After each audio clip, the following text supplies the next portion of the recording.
We're doing driver battles all the way out here in Virginia with my good buddy Ben. Ben and I go way back. 6 years, I mean, honestly. Yeah, it's crazy. Yeah. Maybe more. We do a lot with Gridlife stuff.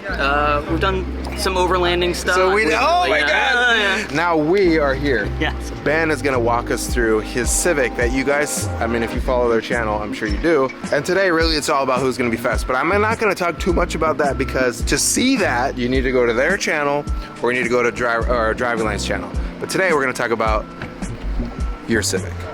All right, well, here it is. Okay. I recently did a 5-lug swap on it. Yes. But it's K24. It makes 230-ish horsepower. It's a stock K24. Yeah.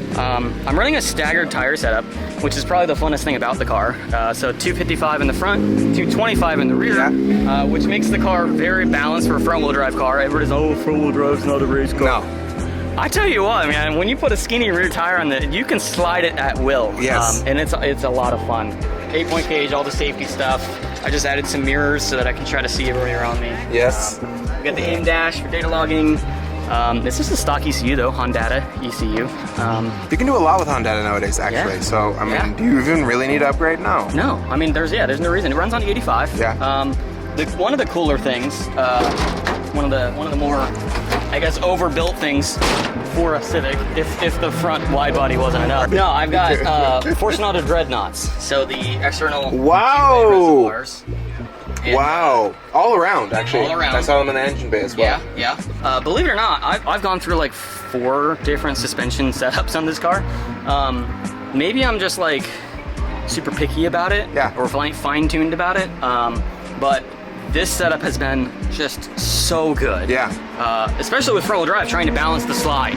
Did you give them inputs on like spring rates and dampening and all that? Yeah, so it's a 20K front spring. Wow. And a 10K rear spring, which is a pretty drastic front to rear split. Yeah. But again, that's because front-wheel drive, staggered tire setup. Yeah. It's I actually kind of need to go to like a 22K front spring. Wow, But even more up there. these are like the fine-tuned things. Yeah, because my compression at the front is set a little bit stiffer than the rear, and that's usually an indication that you need a stiffer spring. Yeah. But yeah, being able to adjust the rebound and compression separate from each other My God. has really settled the car down. I can go over curbing, and it's like, no problem. It's totally settled. The carousel here, I'm just chucking I it. know, I hear you. It's fine. Any other suspension, and if I chucked it in like that, and your rebound isn't going to catch it, Yeah. you might have problems. That's true, actually. So That's a good point. This is probably, that's maybe one of the bigger like trick things that I got on a Honda Civic. The other thing would probably be the close ratio gearbox. Wow. So all custom GearX gears. So first gear, second gear, kind of long, because you don't really use those too much on the track anyway. And then you got 3, 4, 5, and 6.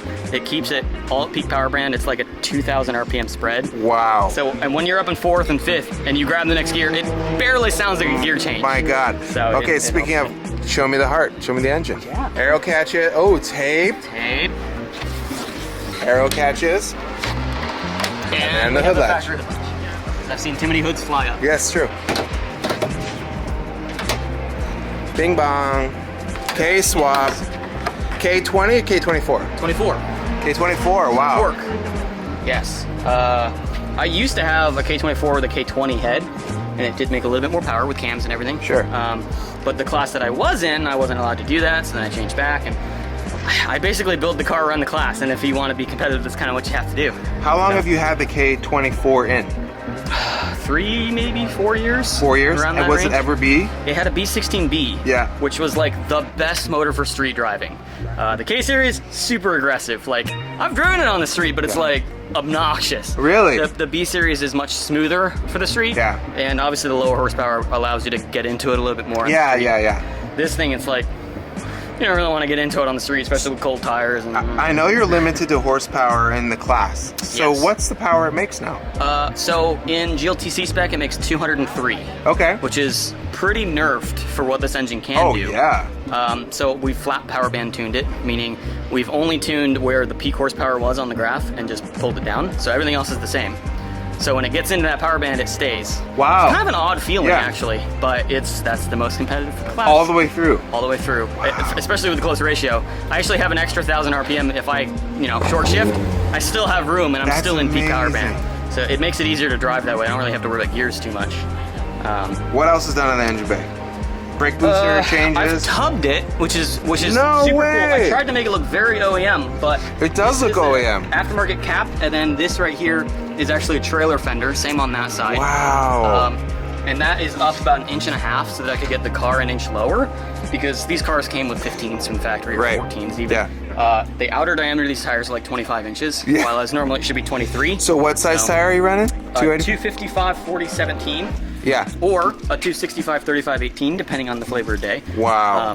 And a 10-inch wide wheel, so it's Yeah. huge wheel to try to get that to fit in the wheel well under compression and everything. The tub Had to helps. Tub it. And then a tried and true plywood splitter. But hey, not just plywood. You have titanium I mount. do have titanium skid pucks underneath, which I am Spark thoroughly boy. using today.